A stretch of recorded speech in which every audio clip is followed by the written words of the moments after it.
Wait, I didn't press that. Wait, look how slow I'm falling. What the hell? That is the worst falling I've ever seen. Joke. When it comes to how a game looks, what should we care about? I care about how the environment and the world looks around us and how detailed the characters appear to be. Firstly, I thought the environment and landscapes in this game were beautiful. Many times playing the game I took the time to just appreciate how detailed simple things like the trees and the water were, especially the rain. I mean, if you look at Era 1, which is the main hub area for the game, some of the trees there show a level of detail right down to the moss growing on the trees. That level of detail is amazing. I'll tell you something else that looked really stunning in this game, the rain. Whilst playing, I had the chance to see rain and storm at night time, and boy did it look superb.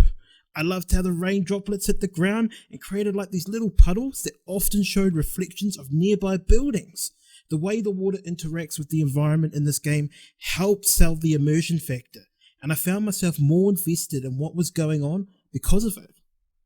Moving on to how the characters looked.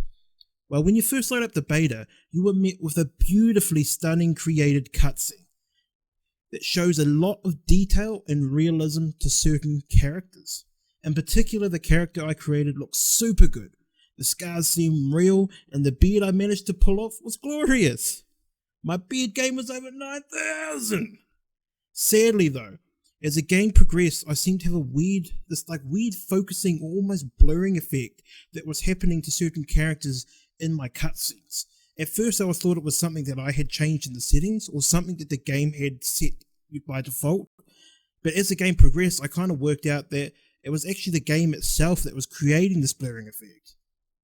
Moving on, I want to tackle the question, does it play well? In other words, how does it feel to play? Answering this question is going to be like riding a horse that continually forgets what direction it's walking in, because it's all over the show. There are aspects of this game I really liked and enjoyed. A good example of this is the shooting mechanics. This not only feels really good and satisfying when you're engaged in weapon combat, but I would say it's an improvement on Ghost Recon's Wildlands. However, movement in the game at times is a bit of a hit or miss. When I first played the game, the movement felt a little clunky, and it was hard to explain exactly what was going on. Running in this game just didn't feel smooth, and for this reason, I just found myself avoiding running if I could, by jumping in vehicles, which is pretty much what I do in real life. However, over time, it seems to become less of an issue, and I think that's largely because you just get used to it. You just get used to how it feels to move. Another annoying thing that happened several times to me was the side of the shoulder that the camera would be on in order to shoot. It just kept randomly changing. Sometimes it'd be looking over the left shoulder, and then it would just randomly change to the right shoulder. It was completely involuntary. Vehicles in this game were also a hit or miss. I found several vehicles nice to drive, however there were a few that just felt like that there was input delay when turning, and there was a massive delay when jumping out of vehicles. So big of a delay that I managed to kill myself off the side of a cliff, because instead of letting me jump out when I tried to exit the vehicle, it delayed it and I jumped out as the car was going over the cliff, and I almost killed myself. On the bright side, the helicopter is still as fun and super time convenient to use as it was in Wildlands. There was also one vehicle in particular which just had to be my favourite that I tried in this game, and it's called the LC4 Coercion. This thing is literally like an RC tank. It was too fun and satisfying to rock up to a location with enemies and just jump into the tank and just go off. It clears the enemies instantly if you land your shots, or even if you just land the bullets in the general vicinity of an enemy. It will annihilate them. It was so much fun. There are many things to love about this game, and honestly, it's not that hard to find. Straight out of the bat, as I said before, I love the look of this game. Sure, it could be better, but it looks beautiful. I really enjoy the stealth aspect in this game. It feels rewarding when approaching enemies to undertake a stealth approach. I normally love the run and gun game style, which, don't get me wrong, you can definitely decide to do that in this game if you want to.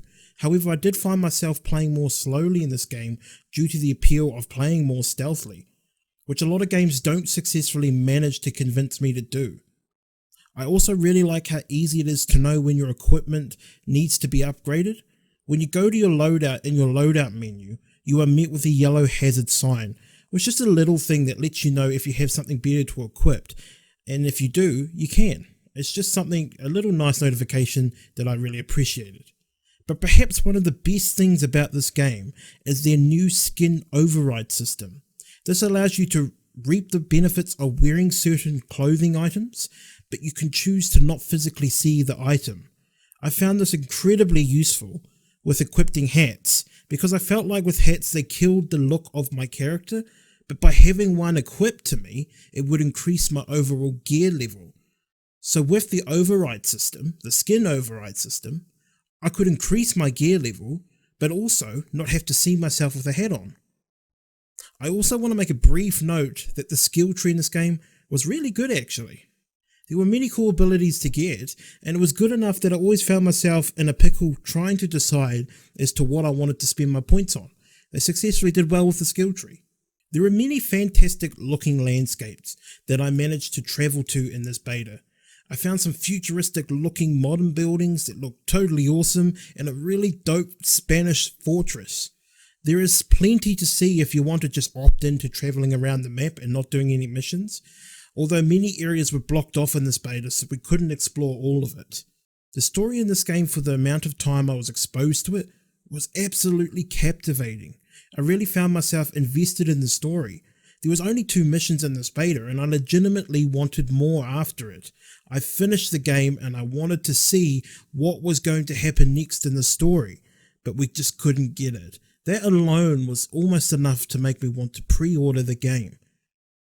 If you're a major fan of Jon Bernthal, as I am, you will love this game. If you've seen his work in Walking Dead, The Punisher, some other cool things that he's done, there is something totally badass and exciting about seeing him on the screen. At times it felt like what I was seeing was the behind the scenes of The Punisher. He just has a way of demanding my attention when he is in front of me. So now to the things I didn't like. And yes, I understand this is a beta and I don't want to completely shit on this game because it's really fun and it has so many redeeming qualities. But I had so many bugs and weird glitches in this beta that it made me worry that maybe Ubisoft can't iron them all out before launch. I mean, we're just under a month away before the full game of Ghost Recon Breakpoint is released. I already mentioned it, but something really needs to be fixed with all these out of focus, blurry ass looking scenes. I spent ages trying to work out if it was me at fault, but it turns out that the game had just bugged out in these cutscenes and it made everything just look like ass. A minor issue I had was trying to talk to other characters. How, you may ask? Well, when I would go up to someone and initiate conversation, it would come up with a list of options that I could choose from, and it may sound so stupid, but I didn't know how the hell to select one. I fumbled around for ages and felt really dumb. However, it turned out the spacebar was the button I needed. But geez, a button prompt or something somewhere on the screen would have been great just to let me know how to select an option. So then I squatted up with my best friend, and oh my god, did we manage to find even more bugs in the co-op mode. Perhaps one of the worst bugs was not being able to revive my teammate. Several times we tried to revive each other, but we wouldn't get each other up off the ground, we would just stay laying on the ground.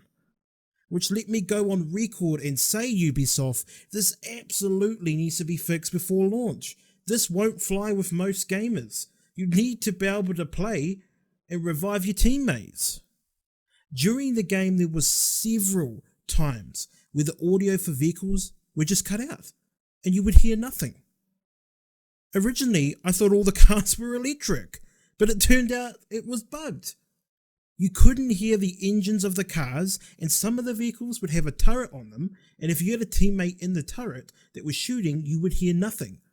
Audio was bugged. But I have to say, to summarize this all up, one of the funniest things that my best friend and I found in this game, and it just makes no sense, but it cracked us the hell up, and that is how slow you fall in this game. Wait, I didn't press that. Wait, look how slow I'm falling! That's What the hell? That is the worst falling what I've a ever fucking seen. joke. It's like gravity doesn't even apply. Like it's weaker on this island than anywhere else on the planet. You fall so damn slowly. And it's so damn funny to watch. I loved it. In summary, I do want to stress this is a beta. So recommending this game is solely based off this, not the full version. But honestly, if you enjoyed Wildlands and you enjoyed the looter shooter genre, I would definitely pick this one up. I have really high hopes for the storyline, and despite all the bugs, I still managed to have a good time. And in the end, isn't that what it's all about? Sure, it was buggy, and sure there were areas for improvement, but all things considered, I think I've decided I will pre-order it. It's a fun game, and it's even better with friends. So, I give Ghost Recon Breakpoint, the beta version, a solid 7 out of 10. Anyway guys, that's the video. If you did enjoy it, please smash that like button, subscribe for more content like this, and there are 2 videos up on the screen for you to enjoy more content of mine. I'll catch you later guys. 17 shots, no 38. Yeah, I got the Glock in my robbery. 17 shots, no 38.